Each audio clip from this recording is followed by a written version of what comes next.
This machine is called a panel router, and it's only used to make dados and rabbets. Now, we could use a hand router that we've talked about already to do these dados and rabbets, but they mounted it onto 2 cylinders onto this bracket so that we can take the entire unit of the router, hold it very steady, and this way we don't have to bother clamping down our board to a table to do it.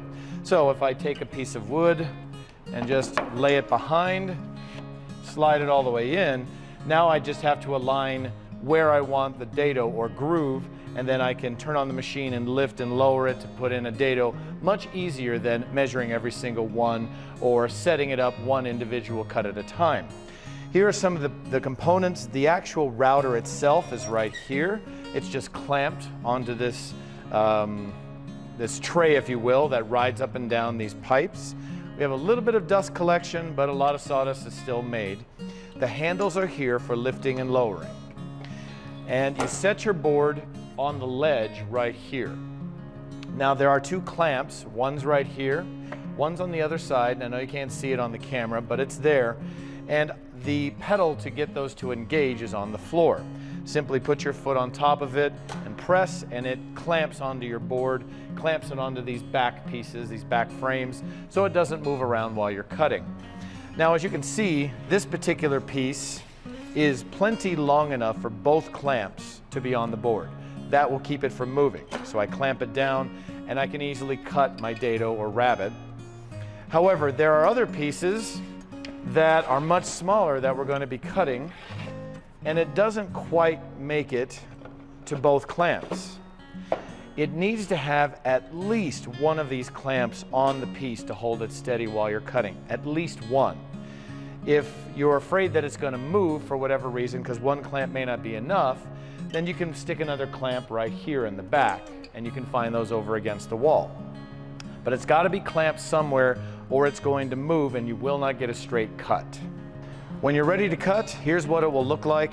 Make sure to put the pedal where your foot can easily stand on it consistently so it's always down. Turn on the machine right here on the top, the red button, and then I'm going to lift it all the way through the board and put it all the way back down.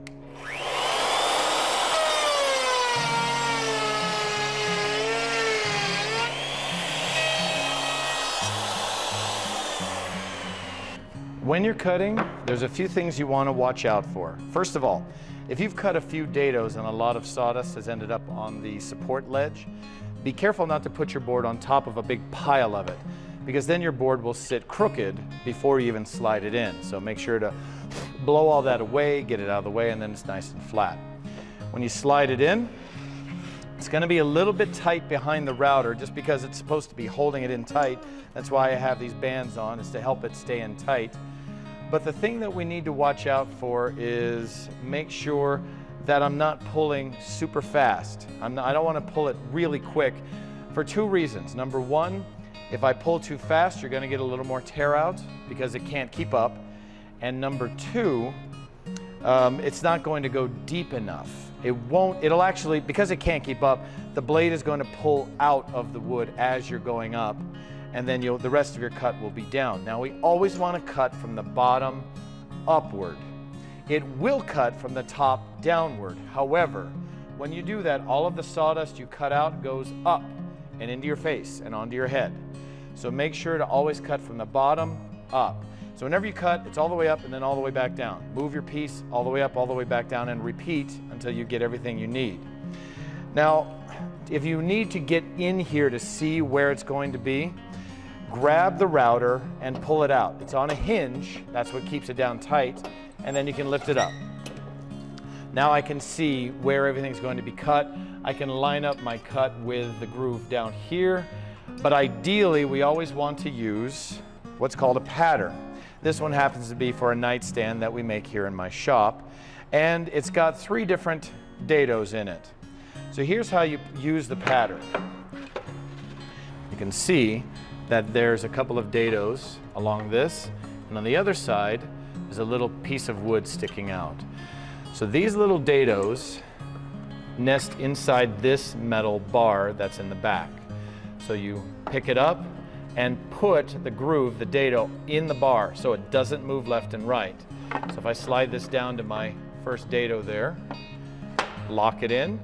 Now I slide my piece, and that is my stop, and now it is perfectly lined up. So the distance from the bottom to where I want it, this should be 4 inches, is already preset. Now I can put the router back down and make my cut.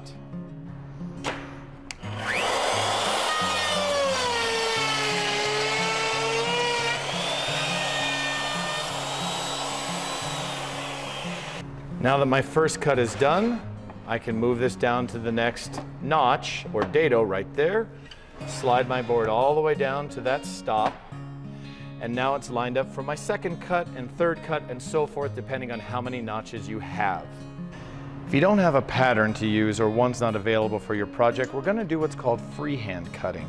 This simply means you have to hand mark where the dado is going to go. So I like to put a mark on both sides of where the dado is going to be, and I put an X in the middle to make sure that I don't accidentally cut on one side or the other side of my lines. So you've got to have both of them. You can't just have one. I need to know exactly where it's going to go. Now take it to the router. Move the router up out of the way, and it reveals where it cuts each time. Simply slide your board down and center it on the line so you know that's exactly where it needs to go. Then you can bring your router back down to the base and cut upward.